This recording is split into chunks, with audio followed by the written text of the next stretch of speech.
In the heart of a lush, green valley, there was a quaint village called Bramblewood. The villagers lived in harmony, surrounded by rolling hills and vibrant meadows. At the edge of the village stood an ancient orchard, known for its fruit that was said to be touched by magic. The trees in the orchard bore fruit of every color imaginable, but the magic of the orchard had faded over time, and the once bountiful trees now yielded only a few fruits each year. A young girl named Eliza lived in Bramblewood. Eliza was known for her kindness and her love for nature. She often visited the orchard, tending to the trees and dreaming of the days when the orchard was full of life. One crisp autumn morning, Eliza discovered an old, hidden path behind the orchard that led to a small, ivy-covered cottage.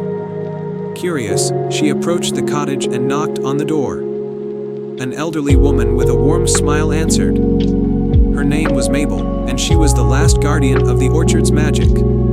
Mabel revealed that the orchard's magic had been lost because the heart of the orchard, a mystical crystal known as the Everglow gem, had been stolen many years ago by a mischievous spirit. The quest for the Everglow gem. Mabel explained that the only way to restore the orchard's magic was to retrieve the Everglow gem from the spirit's lair deep in the misty forest.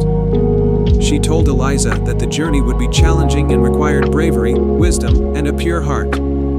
Determined to restore the magic of the orchard, Eliza set off on her quest with a small satchel of provisions and a map Mabel provided.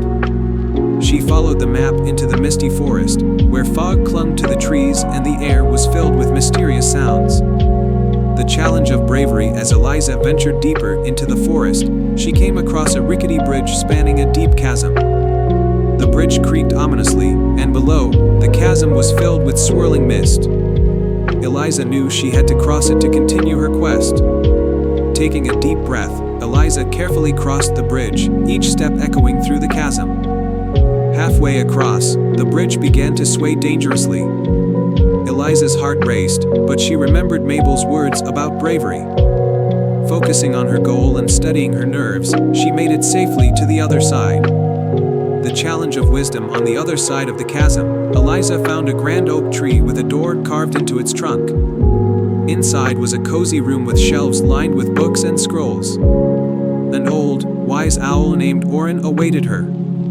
Orin was the guardian of the spirit's lair and would test her wisdom before allowing her to proceed. Orin presented Eliza with a riddle. I speak without a mouth and hear without ears. I have no body, but I come alive with wind. What am I? Eliza pondered the riddle, recalling the sound she had heard in the forest. After a moment, she answered, an echo. Orin nodded, pleased with her answer, and provided her with a magical feather.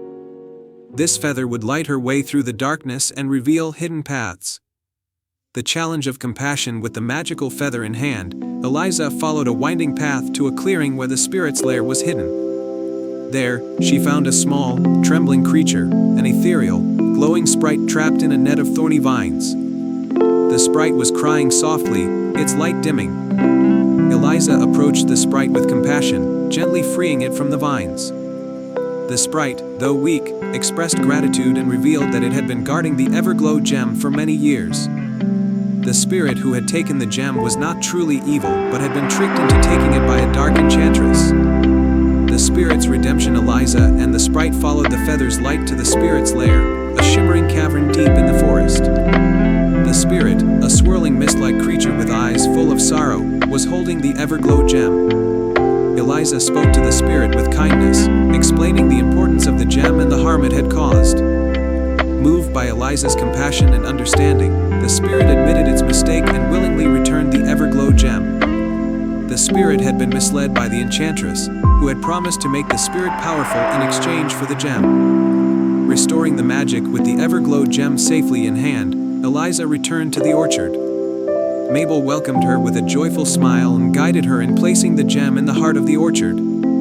As soon as the gem was set in place, a brilliant light spread through the trees, and the orchard came alive with vibrant colors and rich, fragrant fruit. The once faded orchard was now flourishing with life, and the villagers of Bramblewood rejoiced. They celebrated Eliza's bravery, wisdom, and compassion, which had restored the orchard's magic and brought prosperity back to their village.